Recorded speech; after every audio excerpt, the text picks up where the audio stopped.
Hey guys, tonight we begin with the sun-baked, olive oil-slicked world of ancient Greece, a civilization known for philosophy, democracy, and statues that didn't believe in pants.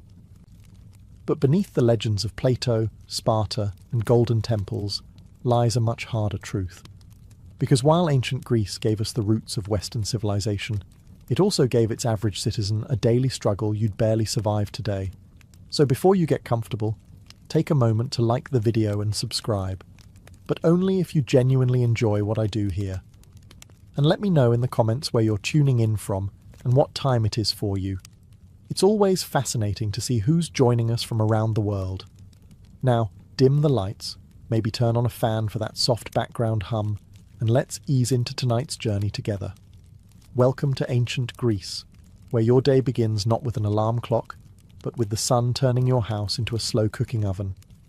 Your home is a modest one, made of sun-dried mud bricks or rough stone, with small windows and no glass.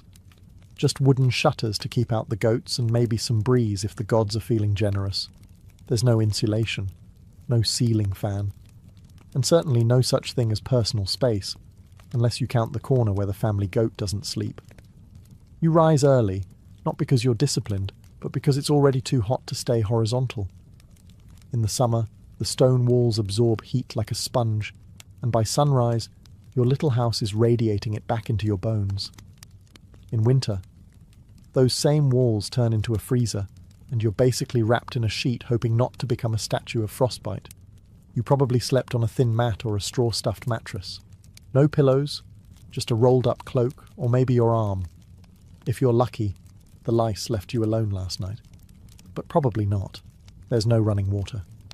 So your morning routine involves either walking to the public fountain or, if you're rural, hauling water from a nearby well. You carry it in clay jars balanced on your shoulders, while silently praying you don't trip and shatter a week's worth of back pain on the ground. To get clean, you don't bathe in the morning. That's saved for the end of the day, if at all. You might splash your face, rub some olive oil on your skin, then scrape it off with a strigil, a curved metal blade. Think of it as a spa day, but without the spa, the day, or any real effect, and don't even think about privacy. Your family lives in the same room. You sleep together, eat together, and argue over who tracked mud in from the street, because the street is also your hallway, your newsfeed, and your trash dump. You haven't even eaten yet, and already your back hurts. You're sweating, and your tunic is sticking in places no tunic should. And this is the best part of your day. So you've survived the sweatbox of a Greek bedroom. Time to fuel up, right? Welcome to breakfast in ancient Greece. A meal so minimal it makes modern intermittent fasting look like gluttony. Your first bite of the day? Barley bread. Stale, dense, and about as exciting as the dirt it was baked near. It's called maza, made from ground barley mixed with water, shaped into flat cakes, and left to bake either on hot stones or in the ashes of last night's fire. Think ancient granola bar, but without sweetness, texture, or joy. You might dunk it in watered-down wine, because, surprise, the water isn't always safe to drink.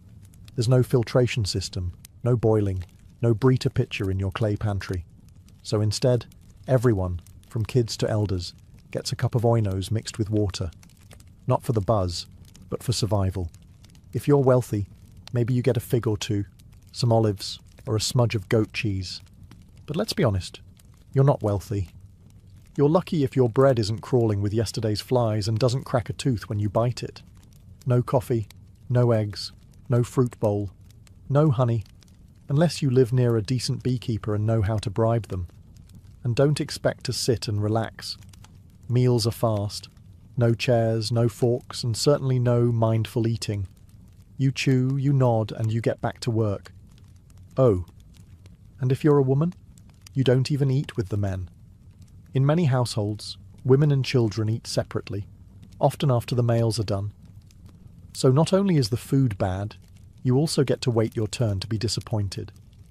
The irony: ancient Greeks are the same people who gave us symposiums, banquets, and poetic odes to wine. But breakfast? That's not worth a line of verse. It's utilitarian, dry, often literally burnt. and yet you chew through it like a champion, because it's the only thing standing between you and a full day of sun, labour, and arguing philosophers. Bon appétit. Just try not to crack a molar. Now that you've choked down your stale barley brick and a splash of wine water, it's time to freshen up, or more accurately, fail to. Because in ancient Greece, hygiene wasn't so much about cleanliness as it was about ritual and oil. And soap? That's a fantasy reserved for future centuries. Your morning bath usually involves pouring cold water over your body at the public fountain or courtyard basin, unless you're lucky enough to live near a bathhouse, which most people don't. There's no shampoo, no minty body wash, and no sponge unless you stole one from a sponge diver in the Aegean. Instead, you turn to olive oil. Yes, oil. You rub it into your skin, not to moisturize, but to collect the dirt and sweat. Then, you scrape it off using a strigil, a curved bronze blade that leaves you less greasy, but still a little questionable. Imagine slathering yourself in salad dressing and then shaving it off. That's your skincare routine. And if you think that sounds glamorous, just remember, everyone else is doing it too, often in communal settings, naked, loudly. Hygiene is social in ancient Greece. Privacy is not. Now let's talk teeth. There are no toothbrushes, no toothpaste. Maybe you rub your gums with crushed charcoal or rinse with vinegar if you're fancy. But mostly, you chew on a twig and hope for the best. Dental hygiene is more about divine mercy than routine care. Body odour? Ubiquitous. Deodorant doesn't exist, but perfumes do, for those who can afford them. So you might dab a little myrrh or rose oil on your neck, right before walking 5 miles in sandals through the Athenian heat. The result? A uniquely Greek blend of musk, dust, and desperation. Laundry? Rare. Clothes are washed by beating them against stones in the river. If you're poor, your tunic probably hasn't seen water since last festival season. In short, hygiene in ancient Greece isn't about looking or smelling good. It's about appearing moderately less revolting than yesterday. The oil and scrape method helps, but only so much when you're sweating in a tunic under a sun that's trying to kill you. So yes, ancient Greece gave us democracy, philosophy, and architecture. But a decent shower, still waiting. Now that you've oil scraped your way into a new day, it's time to get dressed. And spoiler alert, your ancient Greek wardrobe is minimal at best and comically impractical at worst. You've got 2 options, a chiton or a hymation, both basically oversized linen rectangles that you wrap and pin with a brooch or tie with a belt. It's not tailored, it's not fitted, and it absolutely wasn't designed with windy days in mind. One wrong breeze, and suddenly your whole philosophical outlook is on display. Forget underwear, it's not a thing. And bras don't exist. So unless you're a Spartan woman trained to sprint and wrestle, you're just hoping your pins hold, and no one notices your wardrobe shifting like a loose curtain. Now, let's talk footwear. If you're lucky, you own a pair of leather sandals. If not, you're barefoot. And that means a full day of walking on sun-baked stone, goat-trodden dirt, and whatever the local market has squished into the roads. Imagine strolling across a skillet in July while dodging donkey dung. That's your daily commute. Of course, there's no sun protection, no hats unless you're a farmer or sailor, and no sunscreen because you live in 450 BCE, and science hasn't been invented yet. The Aegean sun? It doesn't care how philosophical you are. It will roast you. By noon your shoulders are burned, your feet are filthy, and your linen robe has stuck to you in 4 places that defy geometry. And don't forget, public nudity isn't shocking in Greek society. You might pass men at the gymnasium training in the buff, or even politicians delivering speeches in togas that barely hold together. Now, if you're wealthy, your tunic might be dyed, maybe a soft purple or saffron yellow, but most people wear off-white or brown, because dyes are expensive, and no one wants to waste good colour on the guy who fixes fishnets for a living. So you walk through your day dressed like a toga burrito, sunburned, sweating, and hoping your pin doesn't pop loose in front of the priestess. And the worst part? You're only halfway through your chores. Welcome to ancient Greece, where military service isn't a job. It's your civic duty, your social expectation, and sometimes your one-way ticket to an early grave. If you're a free male citizen, especially in Athens or Sparta, congratulations. You're automatically a soldier, whether you like it or not. By your teens, you're already training with wooden weapons and learning formations in the phalanx. That famous Greek battle strategy that involves standing shoulder to shoulder behind large shields and hoping the guy next to you doesn't trip. In Sparta, boys start military training at age 7 in the brutal agog system, a program that turns children into warriors by, essentially, starving, whipping, and isolating them until only the toughest remain. In Athens, things are gentler, but still mandatory. 2 years of training in your late teens, followed by decades of being on call. You don't get to say, I'm more of a thinker. Even philosophers like Socrates fought in wars, and not with witty comebacks, with actual weapons. And there's always a war. Whether it's Sparta versus Athens, Athens versus Persia, Sparta versus literally everyone, or just a neighbouring polis getting sassy about trade routes, conflict is a way of life. Peace is just the pause between 2 invasions. Armour? If you can afford it, you get a bronze helmet, breastplate, greaves, a round hopland shield and a spear. If you can't, well, try not to be in the front row. Leather and cloth don't stop arrows. The worst part? You supply your own gear. That's right, being a soldier is a BYOB situation. Bring your own bronze. Poorer citizens either beg, borrow, or fight lightly armed, which is Greek for more likely to die first.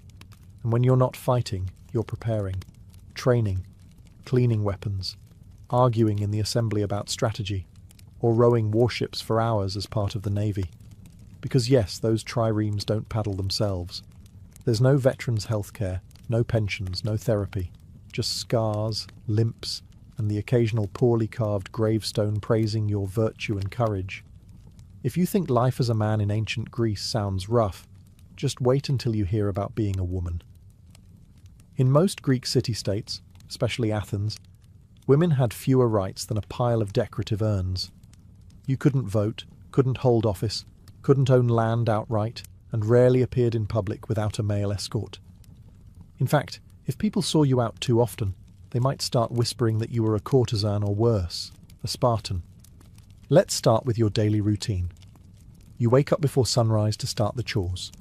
You spin wool, weave cloth, grind grain, fetch water, bake bread, manage the slaves, if your household has any, and raise the children. You're the household CEO, but one without pay, respect, or days off. Your social life? Limited. You don't attend plays. You don't join the philosophical debates. You're not at the gymnasium. That's for naked men only. You're confined mostly to the gynoeceum, the women's quarters, and your contact with the outside world consists of glimpses through latticework windows. Education? If you're lucky, you might learn to read a bit, but mostly you're trained in domestic duties. Philosophy? Rhetoric? Geometry? That's for the boys. Your job is to marry well, have sons and stay invisible while doing it.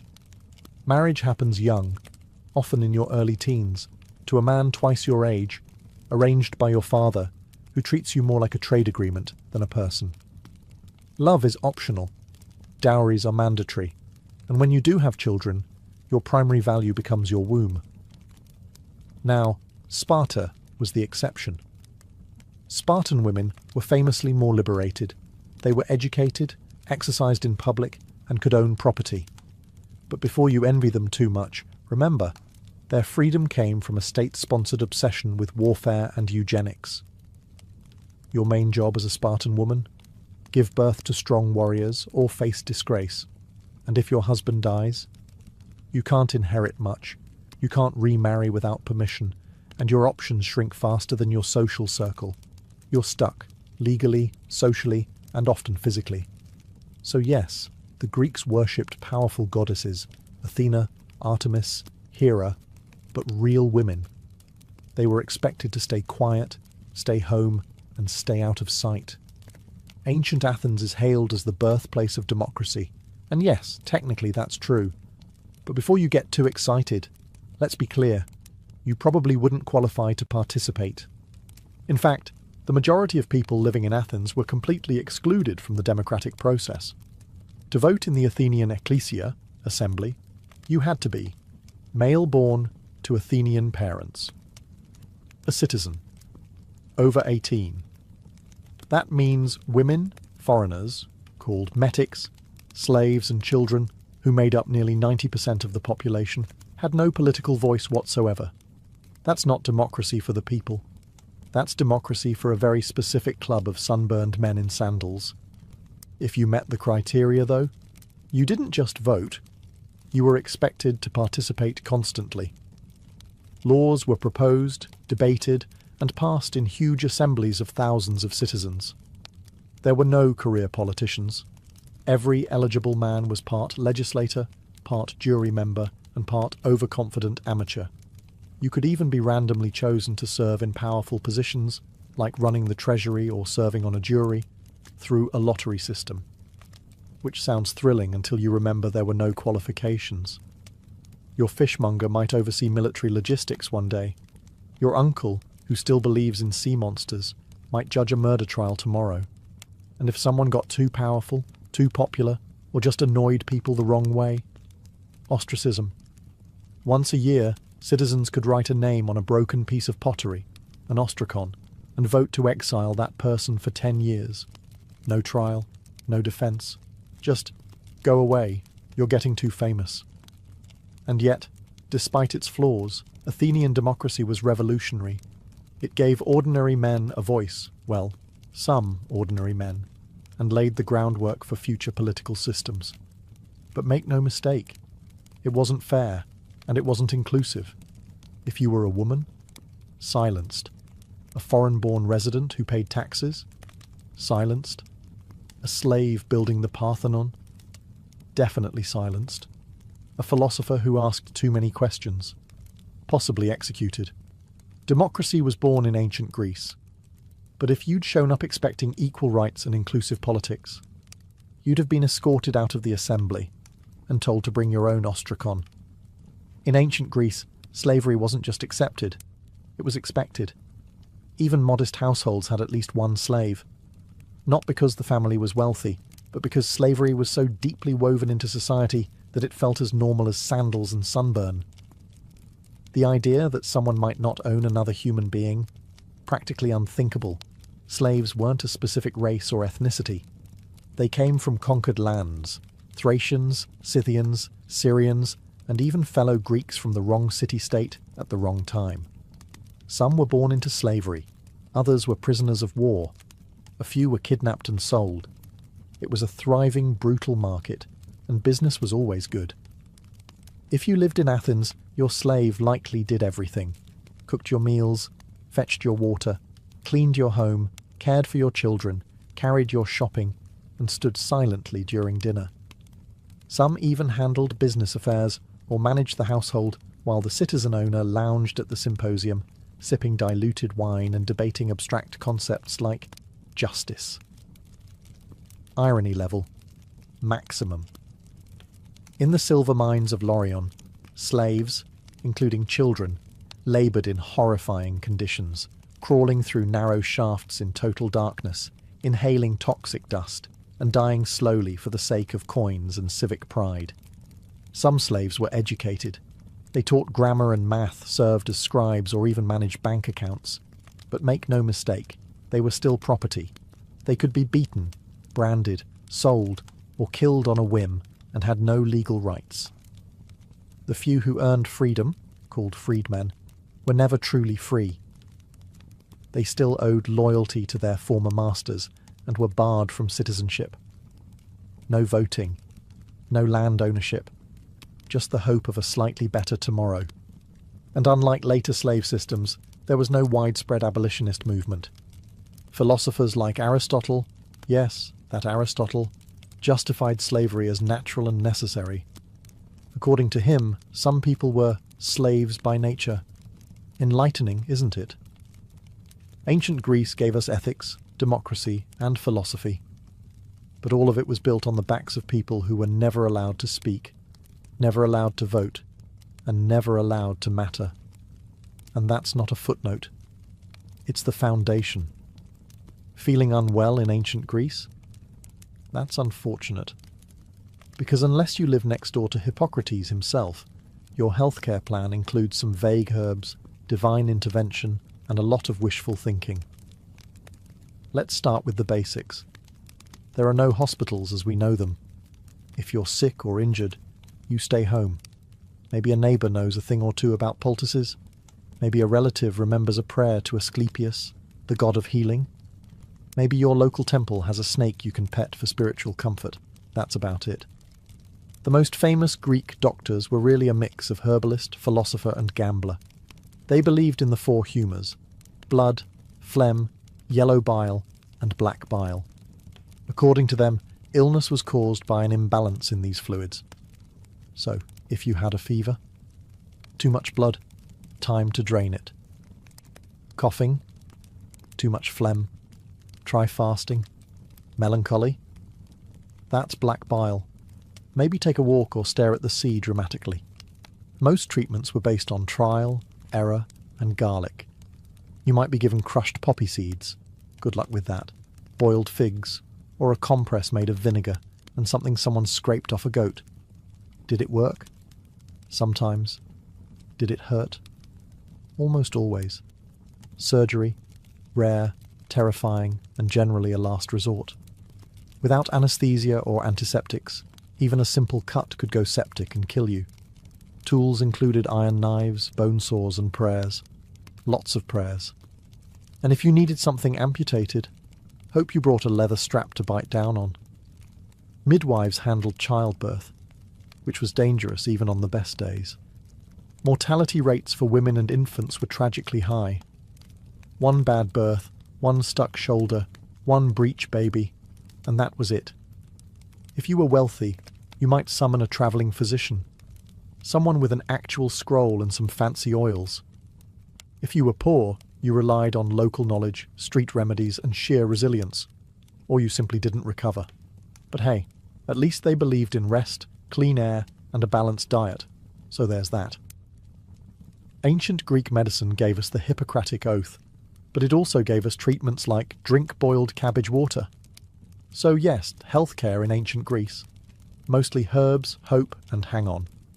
In ancient Greece, theatre wasn't just entertainment, it was a civic duty, a religious ritual, and sometimes a full-contact sport for the soul. Let's start with the good part. Theatre was free for citizens, assuming you weren't a woman, slave, or foreigner, in which case, good luck seeing anything. You'd file into an enormous open-air theatre carved into a hillside, like the great Theatre of Dionysus in Athens, shoulder to shoulder with thousands of other sweaty citizens. And you'd be there all day. Seriously, all day. The Dionysia festival ran from dawn until night, with back-to-back plays, tragedies, comedies, and satyr plays. No intermission, no snacks, and certainly no bathroom breaks, unless you counted a bush on the hillside. If you showed up late or acted out, you weren't just frowned at, you could be fined. The performances themselves? Wild. Tragedies were emotionally gutting. Murder, madness, war, gods destroying families because of one bad decision made 3 generations ago. You didn't come to laugh, you came to weep in unison. Then came the comedies, which weren't exactly light-hearted family fare. These plays mocked politicians, philosophers, entire cities, and bodily functions with stunning precision. Imagine if Saturday Night Live and a college debate had a baby, then dressed it in a giant phallic costume and sent it on stage. Actors wore towering masks, platform shoes, and exaggerated costumes. All male, of course, even for women's roles. The chorus sang, danced, and shouted commentary, like an ancient Greek version of Twitter, only louder and wearing tunics. And this wasn't passive viewing. The audience was loud. They booed, hissed, threw things, and argued mid-performance. Theatre was democracy with stage lights. If the play offended you, you let them know. If it moved you, you shouted, wept, and maybe re-evaluated your life. At the end of the festival, A jury voted on which playwright won. Imagine spending 3 days crying over Orestes, only to find out some bawdy comedy with a talking pig god took the prize. That's ancient Greece for you. So yes, in the theatre, you were never just watching, you were participating, and possibly throwing olives. So you've survived your tragic all-day theatre binge. Now you wander into the agora, the bustling heart of the city, and stumble right into a man wearing a cloak, holding no shoes, and asking strangers, "What is justice?" Welcome to philosophy. It's everywhere, and it's not optional. In ancient Greece, particularly in Athens, philosophy was the local sport, and the champions were names we now associate with world-changing ideas. Socrates, Plato, Aristotle. Back then, though, they were just eccentric men who talked a lot and made other people feel stupid. Take Socrates. The man made a career out of asking questions that led nowhere and dismantling people's confidence in their own opinions. You might be minding your own business, buying olives or petting a stray goat, and he'd appear, "Do you believe in truth?" I guess. What is truth? Cue 3 hours of mental spiral and a desire to move to Sparta. He never wrote anything down. His student Plato did that. But Socrates left a lasting impression, partly because Athens eventually executed him for being too annoying. Officially, it was corrupting the youth and not believing in the gods. But let's be honest, he probably just wouldn't stop asking questions during dinner. Philosophy wasn't a cosy academic hobby. It was loud, confrontational, and weirdly athletic. Debates happened in public spaces. They were spontaneous, intense, and often ended in hurt feelings or deep existential crises. No microphones, just voices, hands, and enough ego to fill the Parthenon. And if you thought you could just watch, think again. Philosophers loved drawing in random bystanders. You didn't walk past Plato's academy. You were absorbed into it. You said one thing slightly wrong and suddenly became the day's example of unexamined life. Even kids weren't safe. Aristotle tutored Alexander the Great, a teenager who later conquered half the known world. Imagine your high school civics teacher handing you a globe and saying, "Go fix this." So yes, philosophy gave us logic, ethics, science, and political theory. But in ancient Greece, it also gave you a headache, a crisis of identity, and a 70% chance of being publicly humiliated by a man in sandals. So, you've made it in ancient Athens. You're well-spoken, clever, politically active. People like you. Maybe too much. That's your first mistake. Because in Athens, being too popular could get you kicked out of the city for 10 years. Not arrested, not fined, just gone. This wasn't a conspiracy or a backroom deal. It was built into the system. It was called ostracism, and it was perfectly legal, perfectly public, and perfectly terrifying. Once a year, the citizens of Athens would gather to decide whether to hold an ostracism vote. If enough people agreed, everyone wrote the name of a person they wanted exiled on a broken piece of pottery called an ostracon. If someone got 6,000 or more votes, they were banished. No trial, no explanation. Just pack your sandals and leave. You didn't have to be a criminal. In fact, most ostracized people had done nothing wrong, except get too influential. Maybe you were a war hero, a persuasive speaker, or just had great hair. Whatever it was, your fellow citizens decided you were becoming a threat to democracy. And democracy voted to yeet you into temporary oblivion. And here's the twist. It wasn't permanent. Ostracism lasted 10 years, after which you could come back like nothing happened. Your property was untouched. Your citizenship remained. No grudges. Just a decade-long vacation you didn't ask for. Some famous Athenians were ostracized. Aristides the Just was so well liked that someone allegedly voted against him just because they were sick of hearing how virtuous he was. Brutal. Even Themistocles, the military genius who saved Athens at the Battle of Salamis, got the boot once he got too cocky. Turns out, gratitude has an expiration date. Ostracism was meant to protect Athens from tyrants, but it often punished success. So if you were ambitious, you had to walk a fine line. Be respected, but not too respected. Popular, but not charismatic enough to worry people. Think of it like a reality show where the prize for winning too many fans is being exiled to the countryside with your dignity and olive oil stash.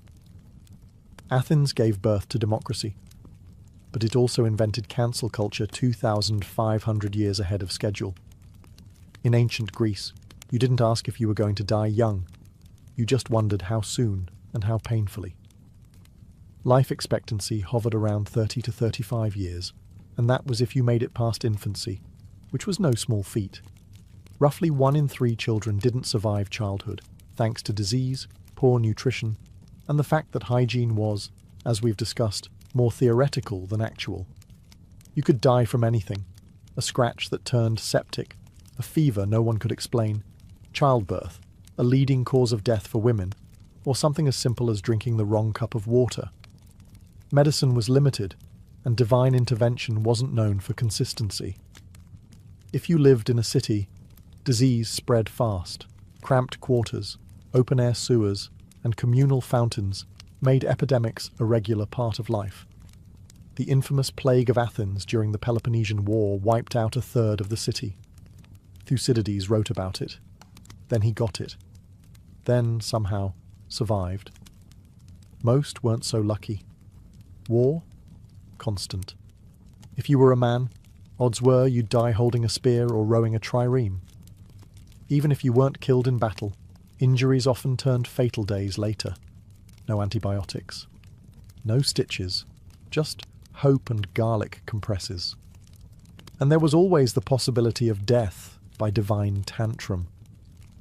Displease a god, forget a sacrifice, mock a temple statue, or speak ill of Zeus after 3 cups of wine, and you could find yourself on the wrong end of a lightning bolt, plague, or spontaneous goat stampede.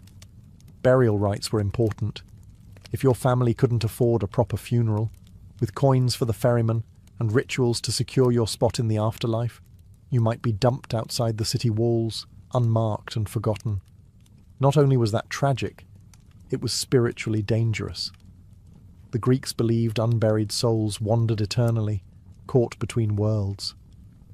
Death wasn't poetic, it was daily, and it didn't care about your philosophy, your beauty, or your lineage.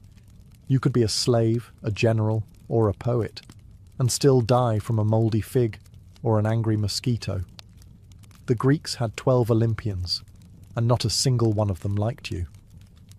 In theory, ancient Greek religion was all about harmony with the divine, worshipping Zeus, Hera, Athena, Apollo, Artemis, Poseidon, and the rest of the Golden Crew up on Mount Olympus.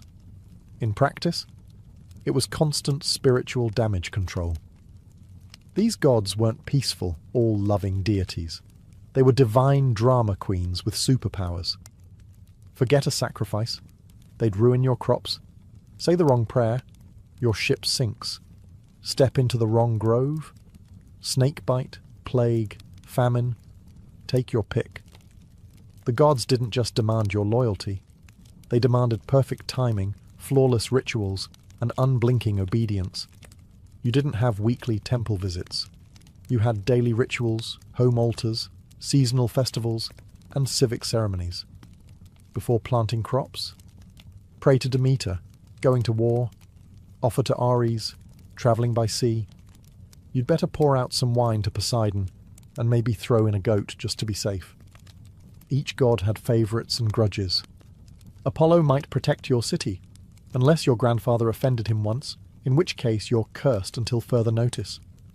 Hera was the goddess of marriage, but she also specialised in making mortal women's lives miserable if Zeus so much as looked at them. Athena rewarded wisdom, and also turned people into spiders. Casual. And if the Olympians weren't enough to keep you nervous, there were nymphs, satyrs, spirits, river gods, and monsters lurking around every corner. Step on the wrong patch of sacred land, and suddenly your left leg belongs to a vengeful woodland sprite. But worst of all, you never knew why something bad happened. Was it the wrong offering? The wrong timing? Did you insult a god in a dream?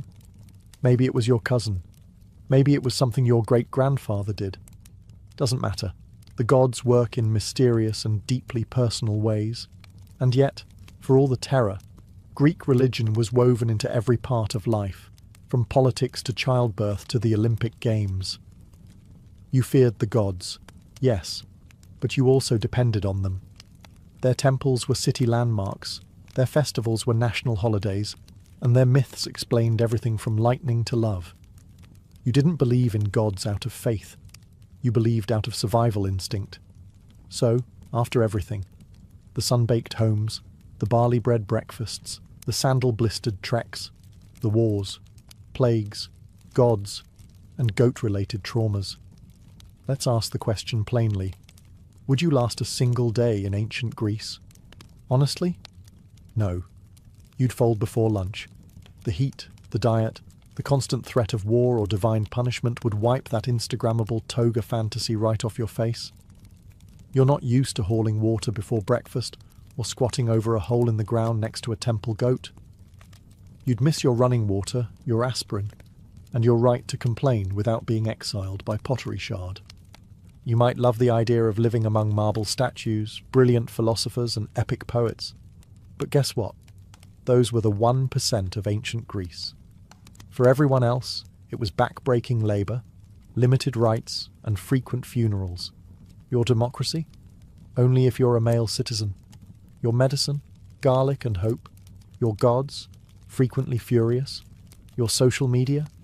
A guy yelling in the agora about justice while waving a fish. And yet, for all of that, the Greeks endured. They built temples that still stand, wrote plays we still perform, debated ideas we still wrestle with, and laid the groundwork for everything from astronomy to ethics. They didn't just survive hardship. They created civilization while sweating through it. You wouldn't last, but they did. Not because life was easy, but because they found ways to make meaning in a world full of chaos. They questioned everything, fought constantly, wrote beautifully, died young, and still, somehow, shaped the modern world. So no, you probably wouldn't make it past your first sunstroke, goat bite, or unsolicited philosophy lesson in the street. But if you did, if you adapted, endured, and listened closely, you'd find yourself standing among some of the most passionate, resilient, and brilliantly flawed people history has ever known. And they wouldn't judge you for struggling.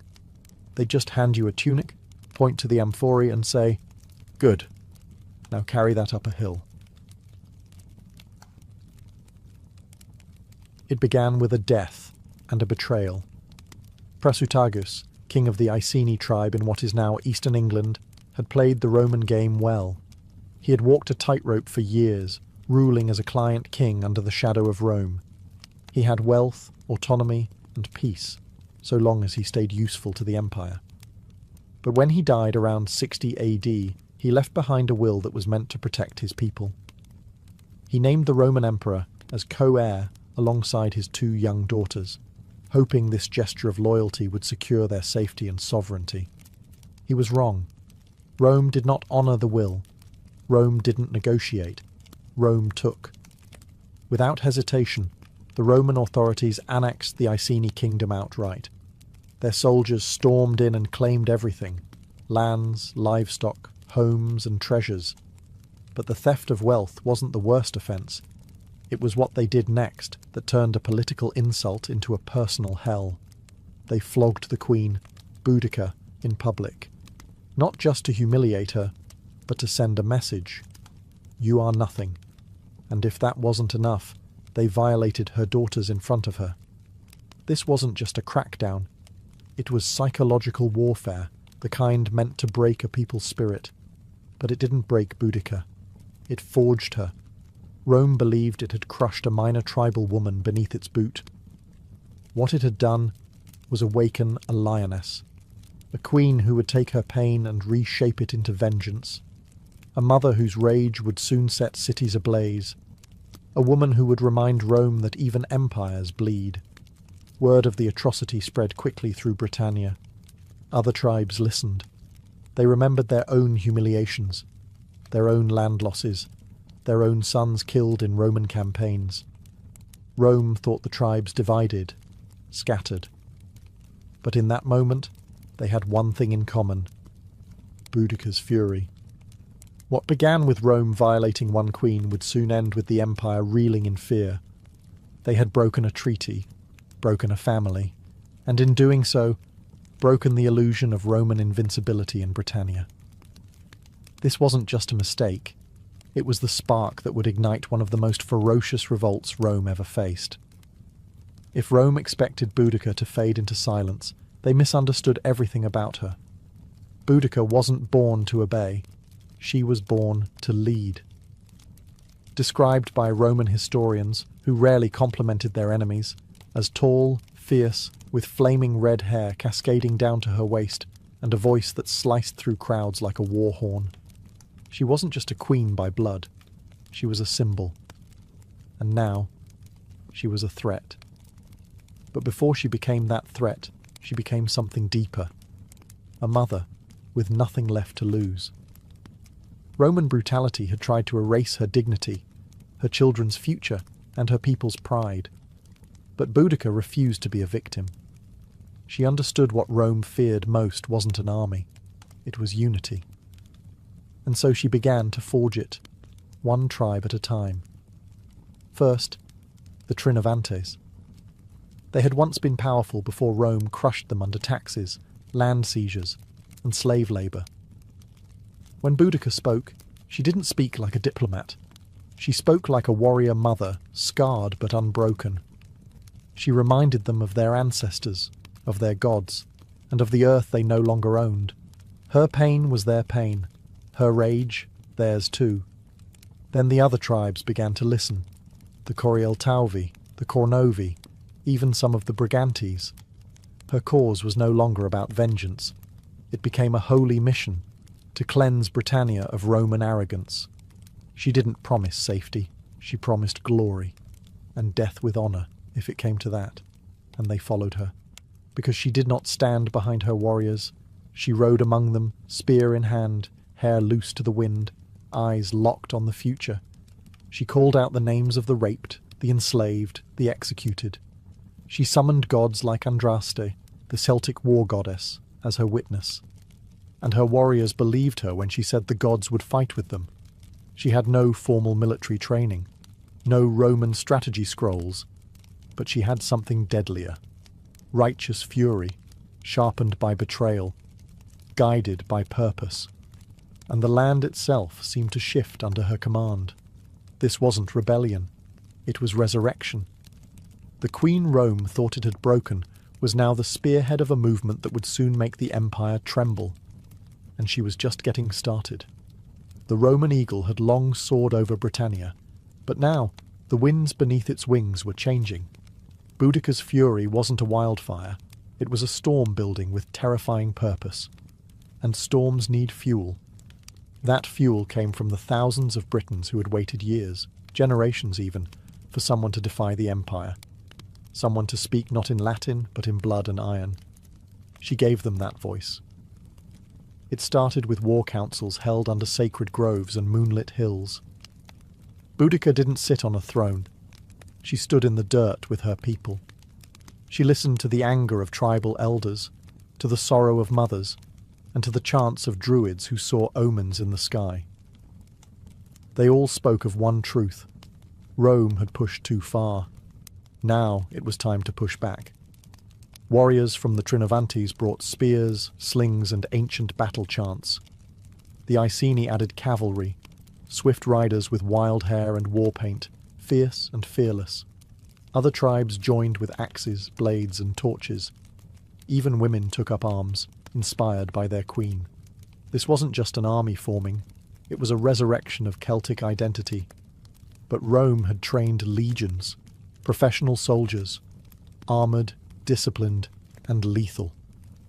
Boudica had to make up for that with numbers, knowledge of the land, and something Rome could never teach, hatred forged in humiliation. Soon, Boudica's army swelled to tens of thousands. Farmers became warriors, hunters became assassins. Former Roman slaves and mistreated tribal allies switched sides. These weren't soldiers who fought for pay. They fought for memory, revenge, and the right to raise children without chains. She gave a speech, her first of many, Roman historians would later record her words, albeit with their bias. But what echoes through time is clear. She vowed to win or die. There would be no surrender, no submission, no turning back.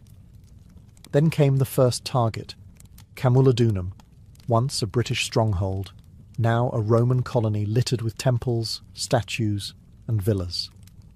The temple of Claudius stood as an insult, a shrine to the emperor who had conquered them. To Boudica and her warriors, it was not sacred. It was a provocation. And it would be the first to fall. The tribes were no longer whispering rebellion. They were marching toward it, armed with fury, and led by a queen who refused to kneel. Camulodunum never stood a chance. The once proud Roman colony had become a symbol of everything Boudica's people despised. Its streets echoed not with tribal chants, but with Latin commands. Its buildings rose atop sacred ground, and towering over it all was the Temple of Claudius, a marble mockery built with forced labour, praising the emperor who had subjugated the Britons.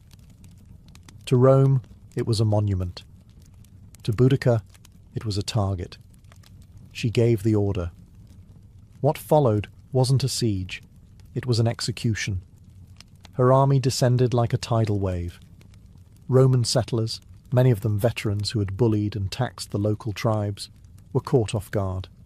The city had no proper walls. The few Roman soldiers stationed there were poorly prepared, expecting peace, not war. They tried to hold the temple, barricading themselves inside, believing it could endure a siege. It didn't. Within 2 days, Boudica's forces breached it. The streets ran red. They spared no one. Men, women, and children were slaughtered. Boudica's war wasn't just military, it was personal. Her warriors destroyed Roman statues, burned villas, and turned their rage onto the very symbols of occupation. The temple was set ablaze, its roof collapsing in a firestorm that lit the sky for miles. Survivors were rare, and those who did escape carried tales of horror that chilled Roman blood. The fury wasn't random. It was deliberate. These were people who had seen their homes taken, their gods mocked, their daughters sold. Now they were reclaiming what had been stolen, with interest. Roman officials sent pleas for help to Governor Suetonius, who was hundreds of miles away in Wales, suppressing another rebellion. But by the time he heard of Camulodunum's fall, it was already ash and smoke, a colony destroyed, its citizens dead, and the flame of rebellion rising higher. Boudica didn't stay to celebrate. There was no time. She knew Rome would respond, and hard. So she pressed on, knowing that each victory brought her momentum. Her next destination was a city larger, richer, and even more vulnerable. Londinium. If Rome hadn't taken her seriously before, they would now. Camulodunum was the beginning. But it wasn't revenge yet. Not until the empire's beating heart in Britannia felt the fire. Londinium was the jewel of Roman Britannia. Founded just 17 years earlier, it had grown into a thriving hub of trade and administration. Merchants from across the empire filled its markets. Officials conducted imperial business under tiled roofs. Wealth flowed through its streets like water. But as Boudica's army marched ever closer, that wealth turned into panic. Governor Suetonius, having rushed back from Wales with a small force, arrived just ahead of the rebellion. He looked at Londinium, crowded, sprawling, defenceless, and made a brutal decision. He abandoned it. The Roman legions stationed elsewhere were too far to help. Suetonius couldn't risk his limited troops in a city that couldn't be defended. So he withdrew, taking with him those who could flee. He left behind the old, the sick, the stubborn, and those too slow to believe a woman-led army could bring down Rome. They would learn otherwise. Boudica's forces swept into Londinium like a thunderclap. There were no walls to scale, no gates to breach. The city was open, and she made it bleed. Her warriors tore through streets with the rage of generations. They didn't loot, they didn't occupy, they eradicated. The killing was systematic. Roman citizens were dragged from their homes. Entire families were butchered. Some were impaled, others burned alive in temples. No quarter was given, and no Roman symbol was spared. Villas were torched. Warehouses exploded into flame. The rising smoke could be seen from miles away, curling black against the British sky. This wasn't just a slaughter, it was a statement. The message, Rome is not invincible. Contemporary Roman sources, like Tacitus and Cassius Dio, estimated that tens of thousands died. Some accounts say the brutality exceeded even what occurred at Camulodunum. To Roman minds, this was not just a rebellion, it was apocalypse. And through it all rode Boudica. She did not hide behind commanders. She led. On chariot, flanked by her daughters, she watched as the empire's pride crumbled beneath her. This wasn't senseless violence. To her, it was justice for what Rome had done. To her family, her people, her land. And she wasn't finished. Because ahead of her stood another Roman centre, Verulamium, and beyond that, Rome's full retaliation. Rome had faced rebellions before. It had fought wars across continents, but never had it seen anything quite like Boudica. She wasn't a general trained in tactics. She didn't speak Latin. She didn't wear polished armour. Yet she had burned 2 Roman cities to the ground and butchered thousands, citizens and soldiers alike. And now, as Verulamium, a prosperous Romanized town northwest of Londinium, went up in flames, the empire began to panic. Word of her rampage had reached the Roman Senate. Emperor Nero himself reportedly considered withdrawing entirely from Britannia. Imagine that. An empire that spanned from the deserts of Africa to the mountains of Germania considering retreat because of one woman with a chariot and a cause. That's how much she terrified them. In truth, Boudica's power wasn't just in her army. It was in what she represented. Rome saw itself as unshakable, its cities as eternal, its rule as destiny. But here was a Celtic queen, once beaten and humiliated, now leading a revolt that had reduced entire Roman settlements to ash. Every new city she burned wasn't just a tactical victory, it was a psychological blow. Verulamium followed the same fate as Camulodunum and Londinium. It was rich, Romanized, and completely unfortified. Boudica's warriors slaughtered the inhabitants, destroyed temples and levelled Roman infrastructure. Archaeological evidence today still shows a thick layer of ash beneath the modern town, a fire that raged with such intensity it left a scar in the earth. But here was the paradox. With each victory, Boudica's war machine grew heavier. Her army swelled, but supply lines thinned. Organisation faltered. Drunk with success, some tribes grew careless. And Rome, known for its resilience, was regrouping. Governor Suetonius wasn't idle. He had retreated, yes, but not surrendered. He began gathering reinforcements, pulling battle-hardened legions from across the province. He sought the high ground, studied the terrain, and prepared for one decisive battle. Still, even with Roman strength rebuilding, there was one lingering fear in every soldier's heart. Could they stop her? Because Boudica wasn't just waging war, she was rewriting the story of conquest. And she was proving, city after burning city, that Rome could bleed and queens could strike back. The final confrontation was coming, and the empire held its breath. The fire had spread as far as it could. Now, the storm had to face steel. Governor Gaius Suetonius Paulinus had chosen his battlefield carefully. He wasn't just any Roman officer. He was a survivor. While Boudica's warriors celebrated their victories, Suetonius was calculating. He selected a narrow defile, a tight space bordered by forest and hills, where Boudica's numerical advantage would count for little. His army was small, maybe 10,000 strong, but every man was a trained killer, forged in the discipline of the legions. Boudica's force, on the other hand, was immense. Some sources claim up to 200,000 warriors marched under her banner. But they weren't soldiers. They were farmers, blacksmiths, tribal chiefs, and freedom seekers, inspired but undisciplined, armed with fury, but not formation. They believed numbers would crush Rome like a tide. They were wrong. As Boudicca's army approached, she gave one last speech, standing atop her war chariot, flanked by her daughters. She reminded them of their suffering, of the floggings, the rapes, the stolen lands, the burnt homes. She called upon the goddess Andraste, invoked the ancestors, and vowed either victory or death. Her warriors roared in response.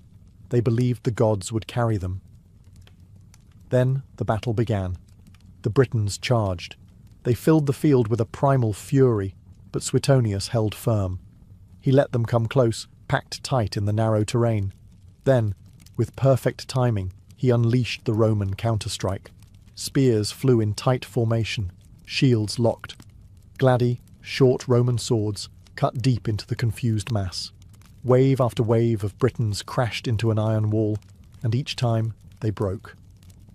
Then the Romans advanced, step by step, disciplined, precise, merciless. Behind the Britons, wagons and families had followed the army, expecting to witness Roman defeat. Instead, they became a fatal obstacle. The warriors couldn't retreat. Panic set in. The narrow battlefield turned into a slaughter. When the dust settled, it was over. Tens of thousands of Britons lay dead. The rebellion was shattered. The empire had bent, but not broken. Boudicca had thrown everything at Rome, and though she lost the battle, the memory of her stand would echo louder than the clash of swords. Her final fate would remain a mystery, but her legend was already immortal. The battlefield was silent, the roar of war replaced by the moans of the dying.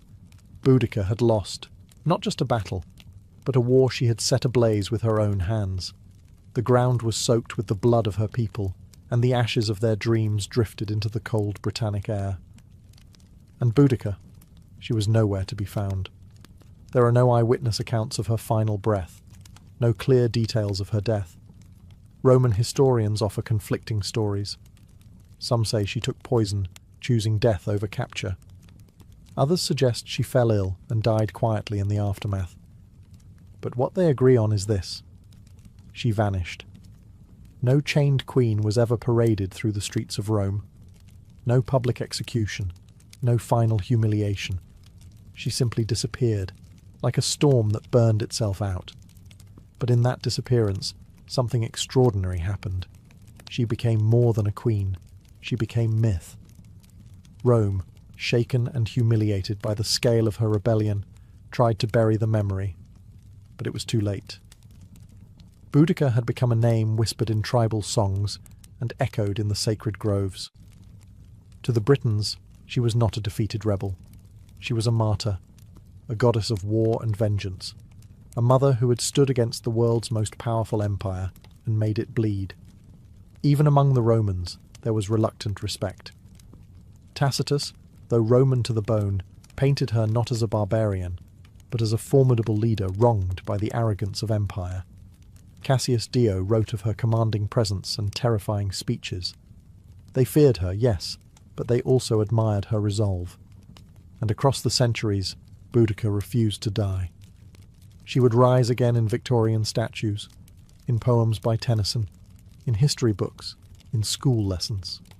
She became a symbol of defiance, especially to women who saw in her story a fire that couldn't be extinguished. Her chariot, spiked wheels tearing across time, became a vehicle of resistance. And so, though her body may be lost to history, her voice never left. It rides with the wind. It screams in the fire. It echoes through every soul that has ever stood against oppression and whispered, "I will not kneel." Centuries have passed since Boudicca vanished into the mists of history, but her shadow still lingers across the British Isles. You can see her name carved into monuments, hear her invoked in political speeches, and feel her presence in the stubborn spirit of a land that never truly forgot her. In London, near Westminster Bridge, a bronze statue shows her standing tall on a war chariot, flanked by her daughters. Eyes set on the horizon, wheels raised in defiance. Below her, traffic hums and tourists wander, unaware that they walk in the echoes of her rebellion. But her legacy isn't just about statues, it's about what she represents. Boudica became more than the sum of her battles. She became an eternal question asked of every empire, every oppressor, every ruler who forgets the power of the people. What happens when the silenced rise? She was not perfect. Her revolt was marked by bloodshed and massacres. Tens of thousands died at the hands of her warriors. But history isn't written by saints. It's carved by those who dare to resist. And resistance, by its nature, is rarely clean. Still, what makes Boudica endure is not just her war against Rome. It's the fire she lit in the human imagination. A woman who lost everything and still stood tall. A queen who refused to be defined by the empire that tried to break her. A mother who turned her grief into a sword. Modern historians continue to debate her exact role, her decisions, her motives. But ask any Briton who Boudica was, and they won't recite footnotes. They'll tell you she was the queen who made Rome bleed. The woman who united tribes that had once warred with each other. The warrior who taught the world that dignity can rise even from devastation. And in that, she becomes more than historical figure. She becomes symbol. Of rebellion, of courage, of the unbreakable will to be free. Because even when Rome rebuilt its cities and redrew its maps, it could not erase her. Her flame still burns, in every fight against tyranny, in every voice that dares to say no, and in every soul that would rather die on their feet than live on their knees. Boudica is gone, but her legend rides forever. To the ancients, illness was never random. It wasn't just about bacteria, viruses, or rogue cells. Those explanations would come thousands of years later. In the ancient world, sickness was a symptom, not of physical failure alone, but of a deeper disturbance. A disruption in balance, a fracture in the harmony between body, mind, soul, and nature. In Mesopotamia, disease was often seen as divine punishment. If someone fell ill, it was believed they had offended a god, broken a taboo, or attracted a curse. Diagnosis began not with symptoms, but with questions. What have you done? Who have you angered? Priests and healers worked together, interpreting omens, casting spells, and prescribing rituals alongside herbal treatments. In ancient China, balance took on a more systematic meaning, through yin and yang and the 5 elements. Health was the state of equilibrium between opposing forces. Too much heat or cold, dryness or moisture would throw the body off. Practitioners of traditional Chinese medicine didn't just treat a cough.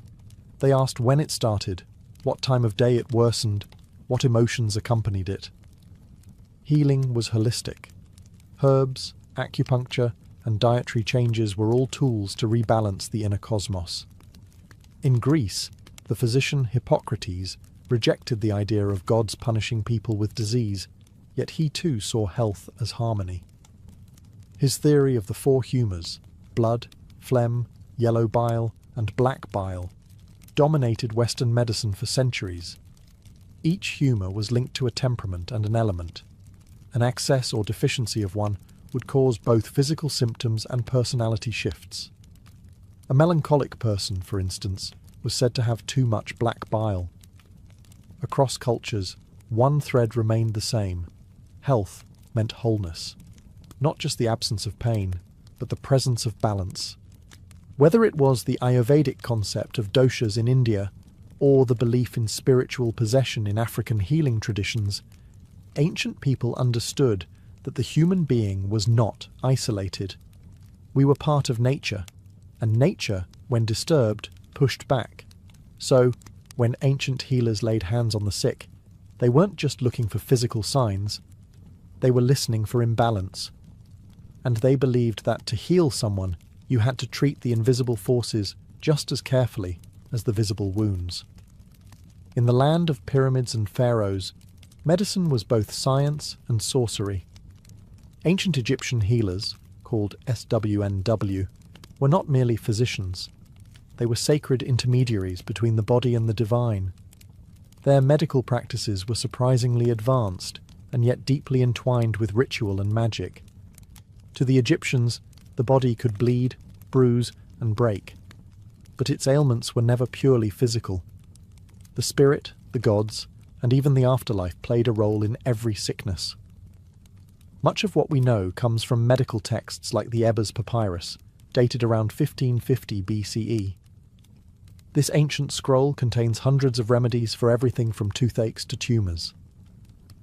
Egyptian doctors performed surgeries, set fractures, treated infections, and drained abscesses with copper tools sterilised by fire. They knew how to check pulses, how to observe urine and faeces for diagnosis, and how to use a wide variety of herbs, many still in use today. But no treatment began without the blessing of the gods. Thoth, the god of wisdom, was believed to have gifted humanity the secrets of healing. Sekhmet, the lion-headed goddess of war and plague, was both feared and prayed to. She could unleash epidemics or grant recovery. Spells were often recited over a patient as herbs were applied. Words held power. Incantations weren't empty phrases. They were medicine in sound form. One of their greatest tools was honey. It was used as an antiseptic long before bacteria were understood. Wounds were bandaged with it, sometimes combined with resin or lint. Garlic and onions were prescribed for heart health. Castor oil served as a laxative. Even mouldy bread was pressed into infected wounds, a primitive antibiotic, centuries ahead of its time.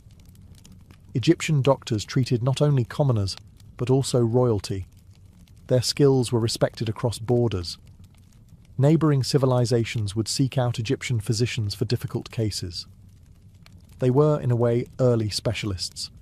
Some focused on the stomach, others on the eyes, or even on spiritual afflictions. But in all their knowledge, there was no separation between the physical and the sacred. A fever might come from the Nile's mosquitoes, or from an angry ghost. Healing the body meant pleasing the gods, purifying the soul, and restoring divine balance.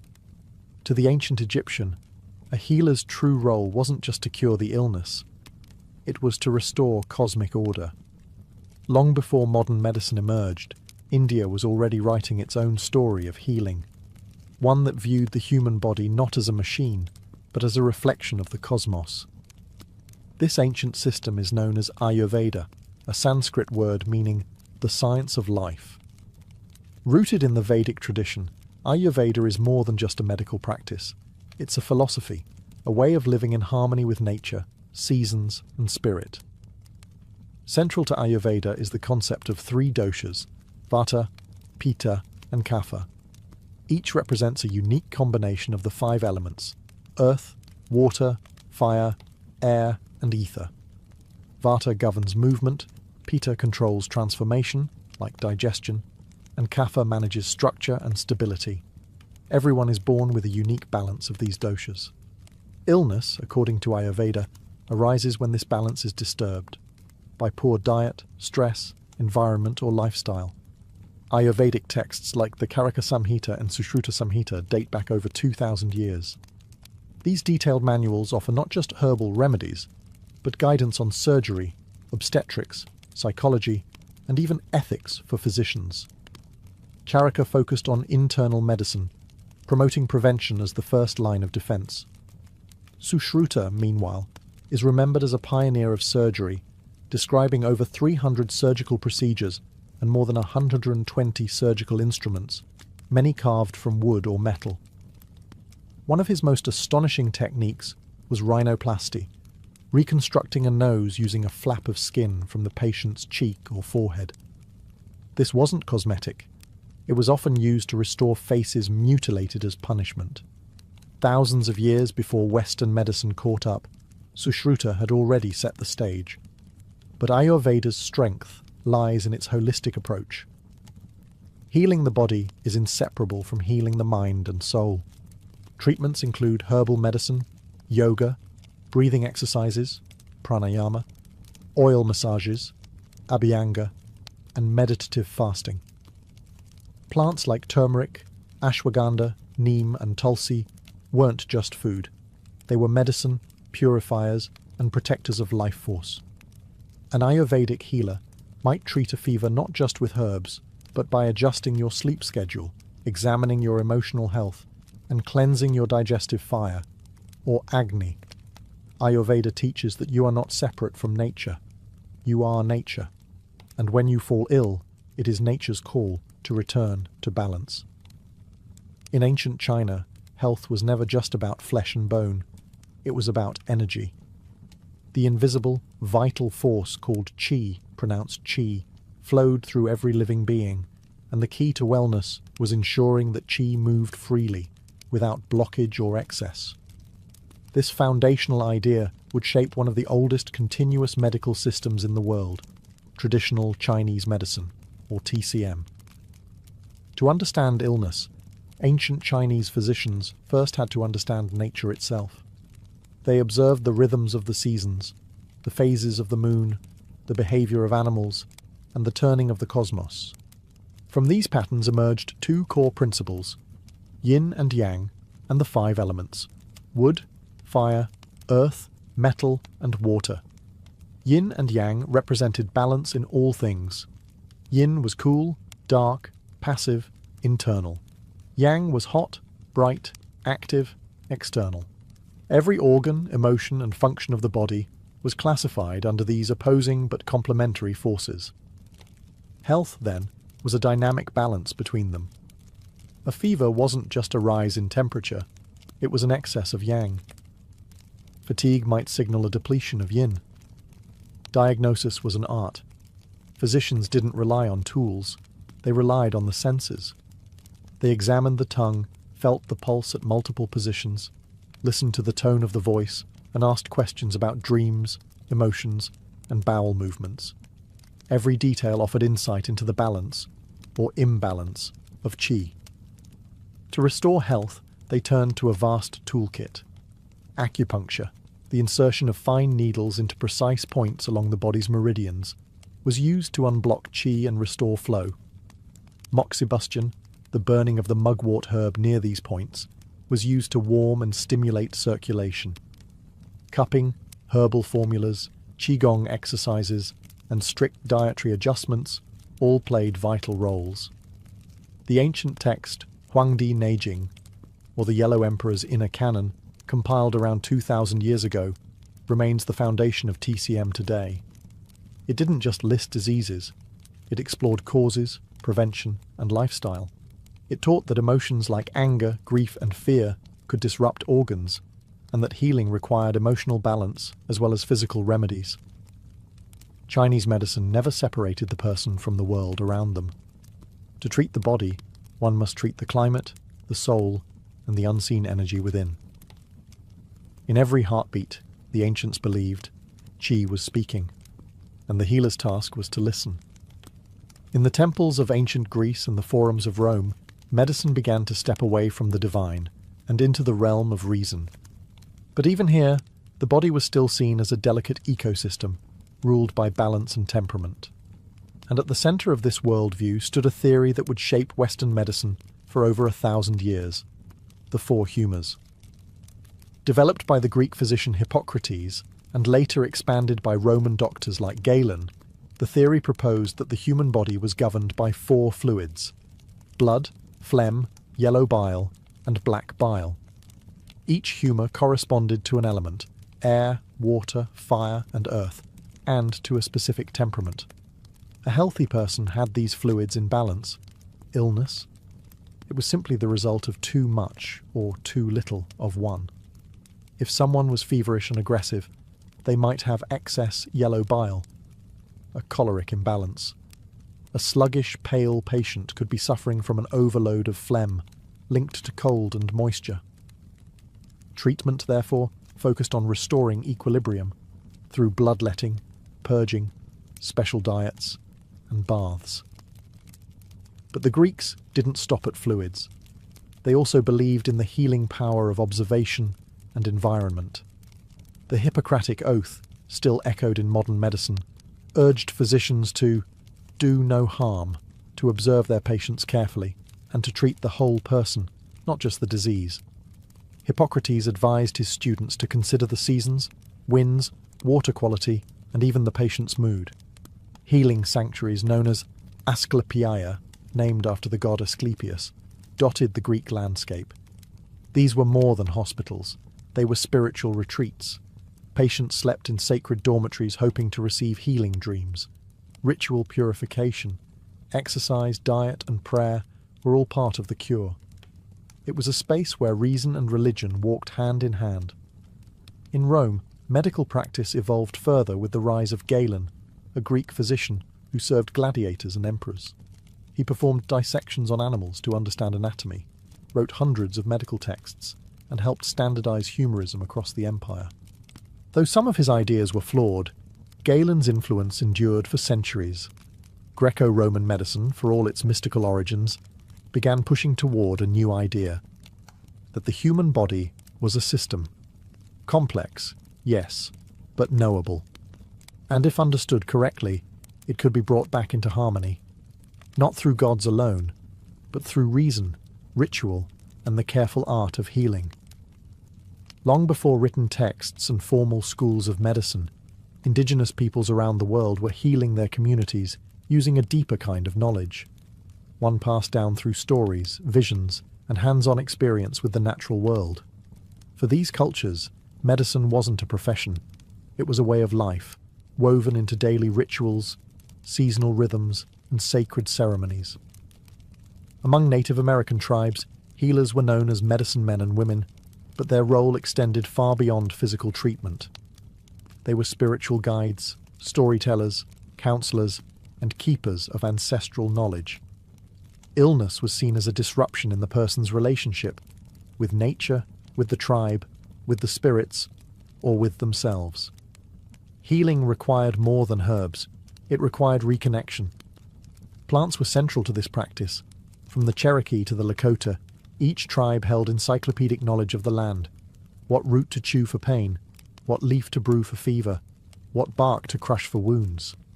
Sage, cedar, sweetgrass, and tobacco were sacred, used in smudging rituals to cleanse body and spirit.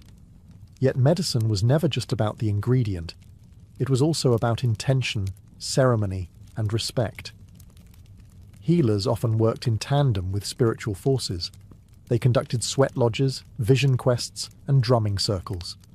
Illness could be caused by a breach in taboos, spiritual possession, or even soul loss, a condition where part of the individual's essence had fled due to trauma.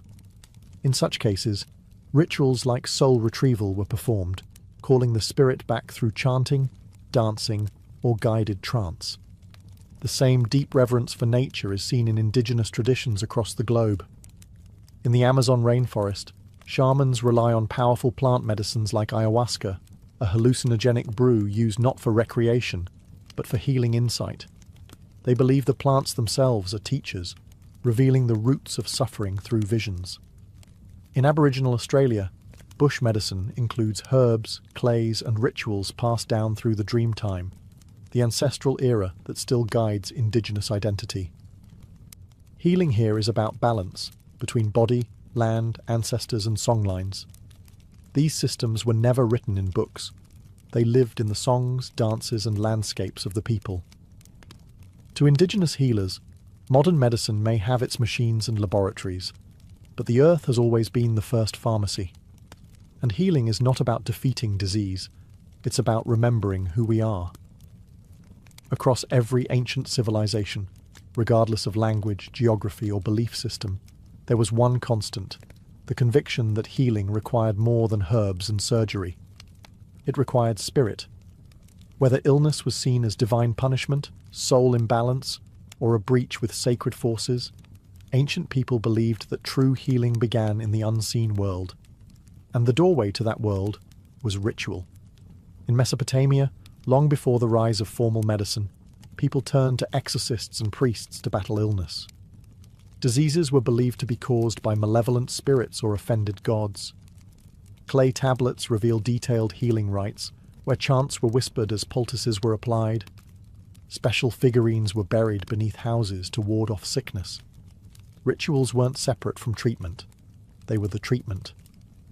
In ancient Egypt, no physician worked without invoking the gods.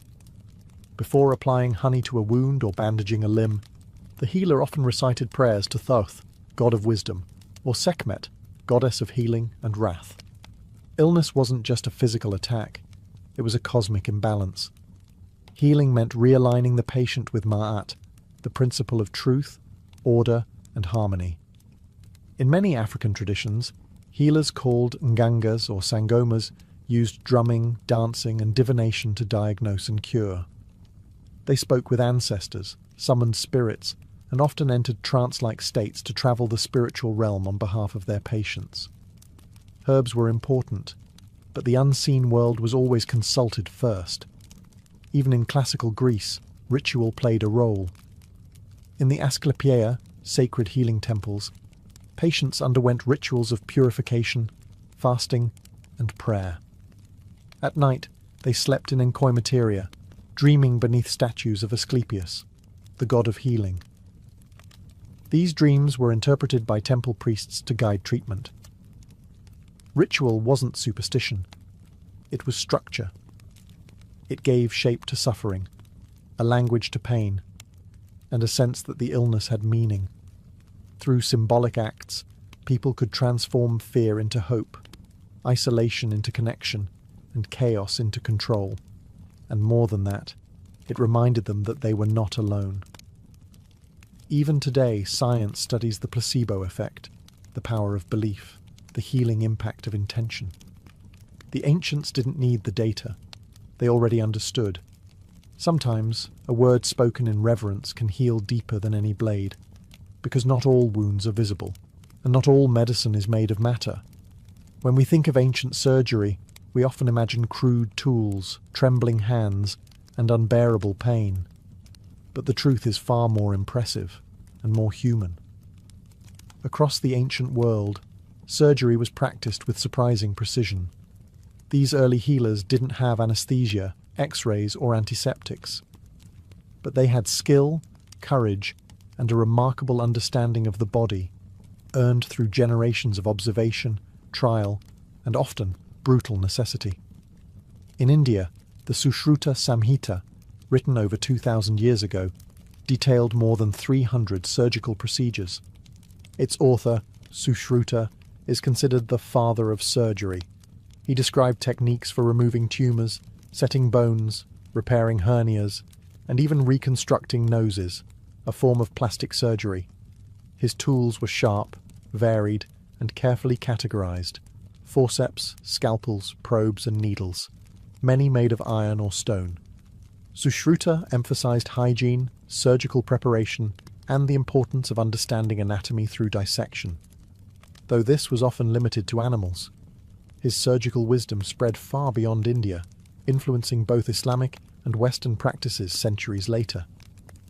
In ancient Egypt, surgical knowledge blended with ritual. Papyrus texts reveal procedures for stitching wounds, treating dislocated limbs, and draining abscesses. Tools like bronze knives, bone saws, and cauterizing rods have been found in tombs. They even practiced trepanation, cutting a hole in the skull to relieve pressure or treat head injuries. Amazingly, many skulls show signs of healing, meaning the patients survived. Trepanation wasn't limited to Egypt. In pre-Columbian Peru, archaeologists have discovered hundreds of trepanned skulls, often from warriors wounded in battle. Some surgeries were shockingly successful. In certain regions, over 80% of patients survived, based on bone regeneration. These early surgeons may have used coca leaves or fermented maize beer to dull pain, along with herbal antiseptics. In the Greco-Roman world, Galen advanced surgical techniques by studying injured gladiators and dissecting animals. His insights into the nervous system and vascular pathways laid foundations for later anatomy. Roman military surgeons treated wounds on the battlefield with efficiency, using cautery, clamps, and ligatures. While surgery was always dangerous, it was also respected. It was the domain of those brave enough to cut into life itself, hoping to draw health from pain. These weren't butchers, they were artists of the blade. And though their knowledge was incomplete, their legacy lives on every time a scalpel is raised in healing, not harm. Today, we live in a world of digital diagnostics, robotic surgeries, and genetic mapping. We can scan a body in seconds and send prescriptions across oceans with a tap. And yet, in the quiet corners of modern medicine, the whispers of the ancient world still echo. You can find Ayurveda in yoga studios, Chinese herbal formulas in pharmacy aisles, and indigenous smudging ceremonies held in hospitals to honour patients' traditions. Medical students still take a version of the Hippocratic Oath, pledging to do no harm, just as their Greco-Roman predecessors once did. In operating rooms, we use precision tools that trace their lineage back to Sushruta's iron instruments. Concepts like holistic care, preventative medicine, and mind-body connection, now cornerstones of integrative health, are rooted in the wisdom of ancient civilizations who saw healing not as a task, but as a relationship. Even modern science has come full circle. Research increasingly confirms what the ancients believed, that stress, isolation, and emotional trauma can weaken the immune system, disrupt sleep, and cause physical pain. Meditation, once a spiritual discipline, is now studied for its effects on brain health. Forest bathing, derived from Shinto and indigenous nature practices, is prescribed for anxiety. And the placebo effect, healing powered by belief, continues to puzzle researchers who once dismissed it. It's easy to see ancient medicine as outdated. Superstition, folklore, primitive guesswork. But when we look closer, we see something profound. A worldview that treated illness not just as a broken machine, but as a disruption in being, a signal that something, somewhere, was out of harmony. And that idea still matters, because medicine isn't only about treatment, it's about meaning, about comfort, about being seen and understood. The ancients knew this instinctively. Whether they used chants, needles, leaves, or blades, they understood that healing was sacred. Today, as we push further into the future of biotechnology, artificial intelligence, and personalized medicine, perhaps we are not leaving the ancient world behind. Perhaps we are returning to it, with new tools, but the same human heart. A heart that still longs for balance, for wholeness, for healing not just of body, but of spirit. Her name drifts through history like a half-remembered melody. Sappho, a poetess from the island of Lesbos, born sometime around 630 BCE, whose voice once stirred the hearts of listeners under starlit skies, and whose words, even in fragments, still echo with longing. Unlike the grand warriors and kings of ancient Greece, Sappho's fame came not from conquest, but from emotion. Her domain was not the battlefield, but the human soul. She wrote of love and jealousy, beauty and despair, joy and yearning. She captured the fleeting moments, a glance, a blush, a tremble, and held them in verse like pressed flowers, fragile yet eternal. Very little is known of her life. No portraits, no diaries.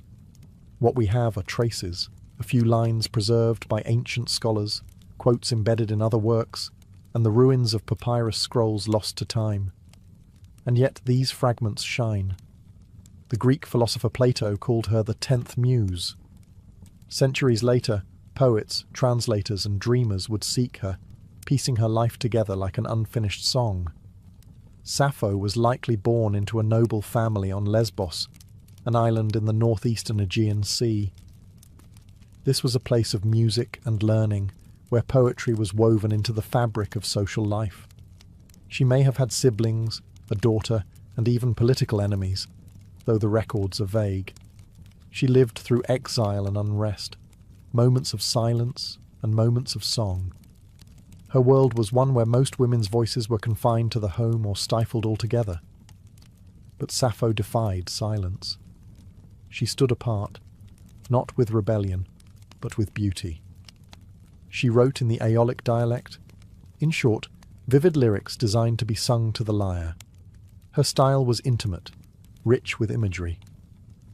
Evening star, you bring back all that the shining day has scattered. Words like these outlived empires. And then, as quietly as she appeared in the records, she faded. Much of her work is lost, burned, buried, or dismissed. But what remains proves one thing. She didn't need monuments. Her poems were her monument. And today, when we speak of passion in verse, of love without shame, of longing that defies centuries, we are still whispering the name Sappho.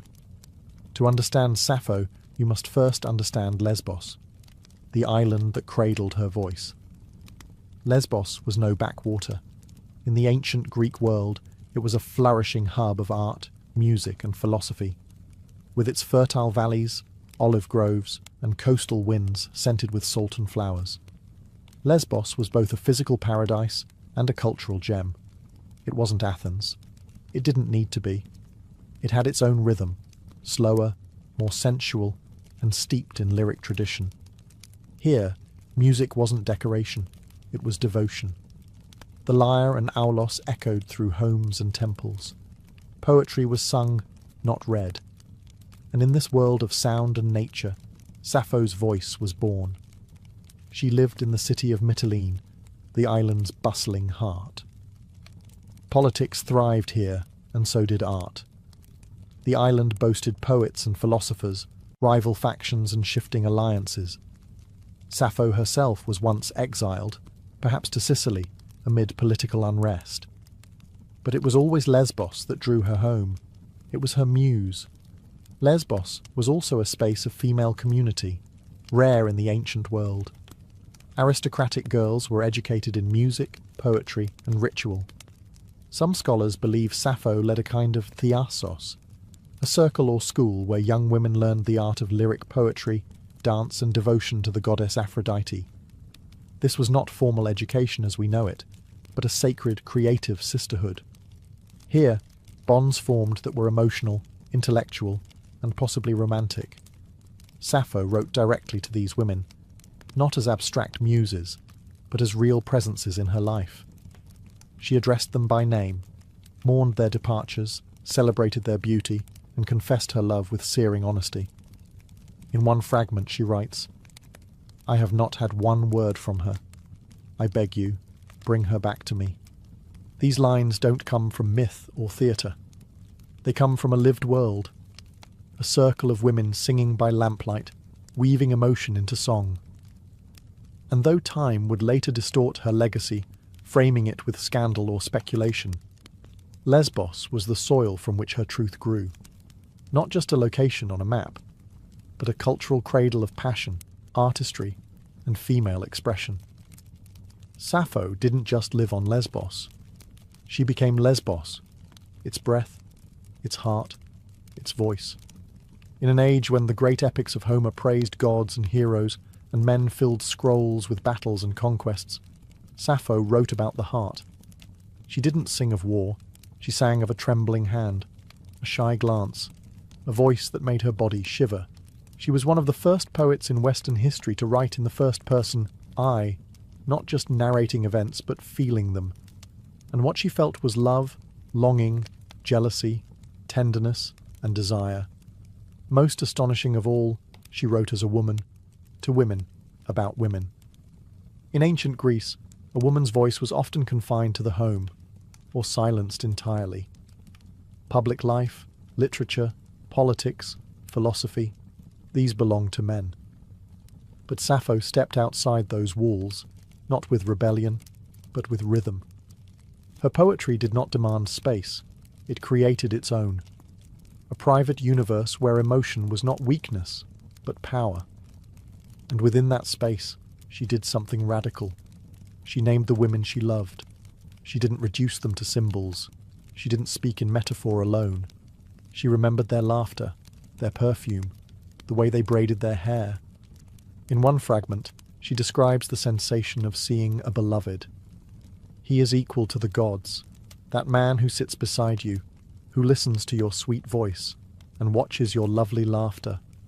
Oh, it makes my heart beat fast. Here, Sappho is the onlooker, watching the woman she adores speak to another. Her jealousy is quiet, aching, deeply human. In just a few lines, she captures the full weight of unrequited love, something every listener, then or now, can understand. Her words carried the erotic, but never the vulgar.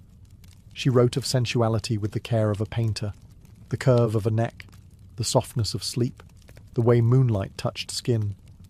She didn't separate beauty from intimacy. They were one. Because of this, later centuries often misunderstood or censored her. Some tried to erase her queerness. Others mythologized her heartbreak into tragedy. But none of that diminishes the truth of her voice. A woman who wrote honestly, lyrically, and bravely about love. Not in theory, but as someone who had lived it, deeply, openly, and without apology. Sappho didn't just write poetry, she composed music for the soul. Her verses were never meant for silent reading. In ancient Greece, poetry was alive. It was sound, breath, vibration. Sappho's form was the lyric, short and intensely personal, meant to be performed with a lyre, a small stringed instrument cradled in the lap, plucked gently while the voice carried the words like a breeze over the sea. This was the heart of lyric poetry, and it's where the word lyrical comes from. The poetry wasn't epic. It didn't tell long tales of war and gods. It was intimate, emotional, and immediate. The lyric was a whisper, a confession, a love letter sung beneath fig trees or in candlelit rooms. And Sappho was its undisputed master. Her poems were crafted in Aeolic Greek, a regional dialect rich in softness and rhythm. Her preferred metre, now called the Sapphic stanza, flowed with a particular beat. 3 long lines followed by a shorter, punchy one, like a sigh at the end of a longing thought. It was subtle and musical, like the rising and falling of breath during a quiet moment between lovers. She would have performed these songs surrounded by women, students, companions, maybe even priestesses. These gatherings, possibly ritual or educational in nature, were also spaces of freedom, spaces where emotion, song, and body were not fragmented but whole. Through these performances, Sappho trained others in the art of composition, creating not just poems, but a culture. We can only imagine what it sounded like. The soft twang of strings, the clear rise of her voice, the stillness of listeners hanging on each syllable. Many of her poems open not with statements, but with questions or invocations, like the start of a conversation or a prayer. Come to me now, O golden-throned Aphrodite, and free me from hard care. These were poems that reached up, to gods, and inward, to desire. And yet, they feel surprisingly modern. You could set them to music today, and they'd still stir something raw and real. Sappho turned poetry into song. And in doing so, she reminded the world that emotion is music, that every heartache, every thrill of touch or tremble of voice deserves a melody. And hers is one still echoing, centuries later. For every line of Sappho's poetry we have today, dozens, perhaps hundreds, are lost. What remains are fragments, shards of emotion and sound, phrases ripped from their original songs, drifting across time. Some are complete stanzas, others are mere whispers, a single word, a sliver of longing, a closing thought without a beginning. And yet, even these broken pieces pulse with life, like embers glowing in the ash of something once brilliant. Why did so much vanish? Time, war, and deliberate destruction. Sappho's works were once collected into 9 volumes, organized in the famed Library of Alexandria. These were likely copied and recited throughout the classical world. But with the fall of that library, much of ancient literature was lost. Later, as Christian influence rose, many works deemed pagan or immoral were suppressed, neglected, or intentionally burned. Sappho's poetry, filled with passion, especially same-sex love, made her a target. By the medieval period, she became a ghost. Her name survived, but her voice was nearly silenced.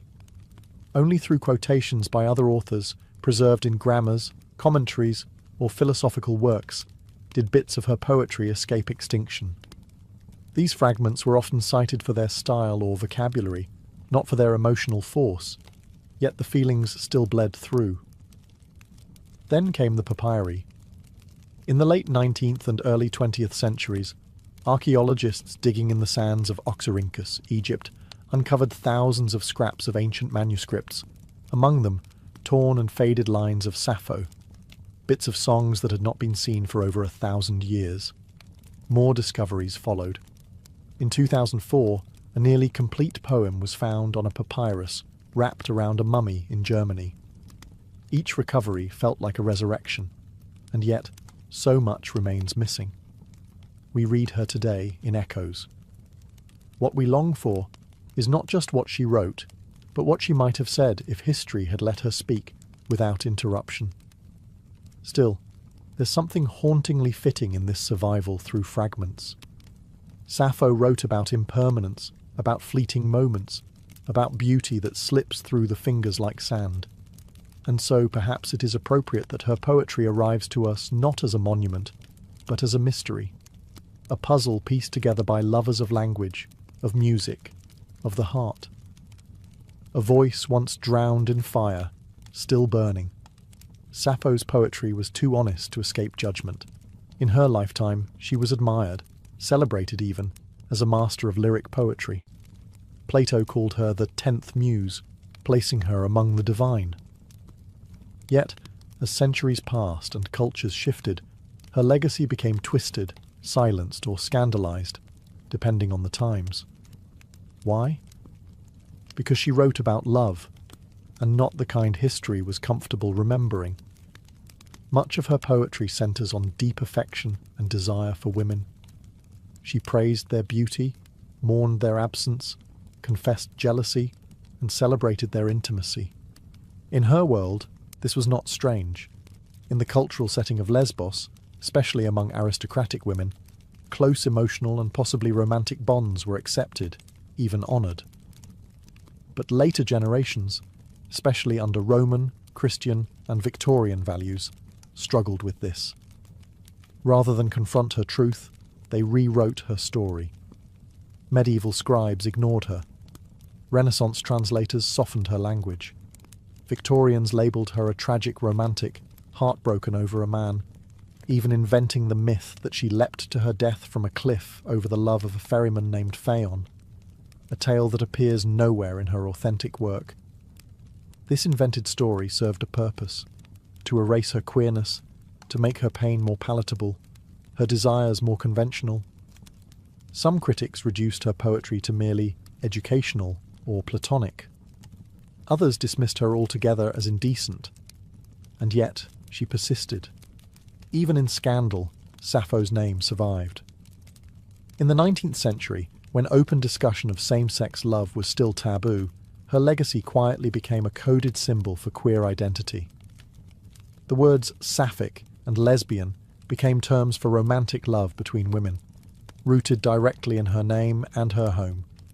She became, without ever intending to, a figure of resistance, a poetic ancestor to those whose loves were silenced.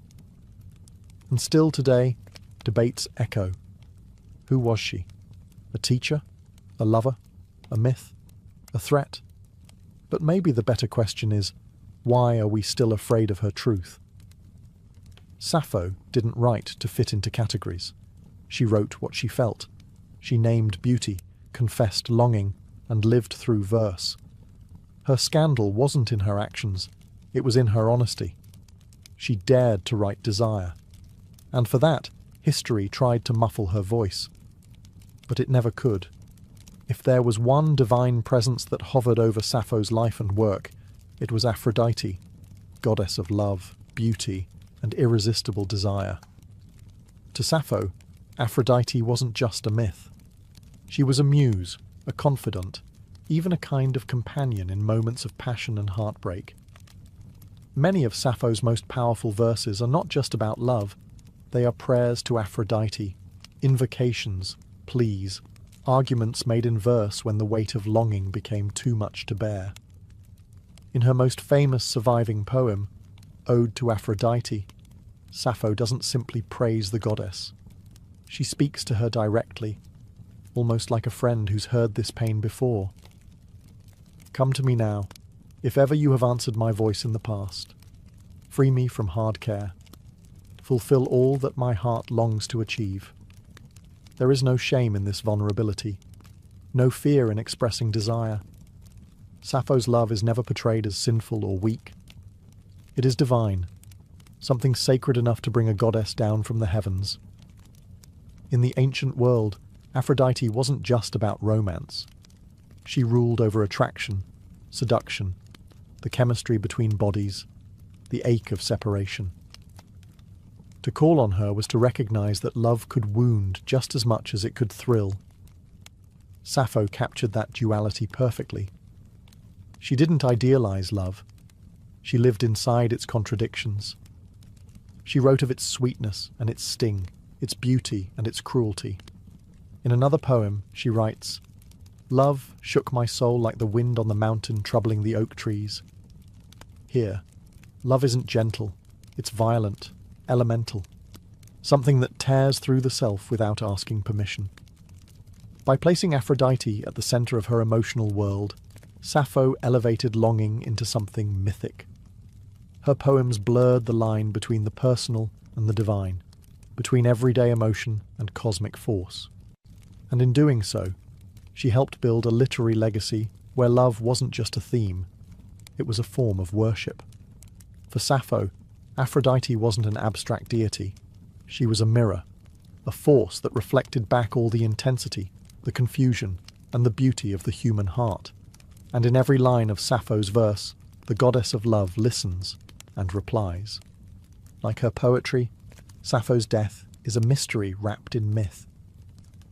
No one knows exactly when she died, how old she was, or even where she spent her final years. Some say she died peacefully on Lesbos, surrounded by the sea and the songs she loved. Others, especially later Roman poets, spun tragic fables, that she leapt to her death from the white cliffs of Lefkada, heartbroken over an unrequited love for the handsome ferryman Phaon. But there's no historical evidence for that story. It seems more like an invention, a way for a male-dominated literary tradition to reframe her love and suffering into a heterosexual tragedy. It turned the powerful, poetic voice of a woman who loved women into a victim of unreturned affection for a man. A neat ending, perhaps, but a false one. The truth is simpler and more profound. Sappho disappeared as quietly as she arrived. After her death, her work lived on for centuries.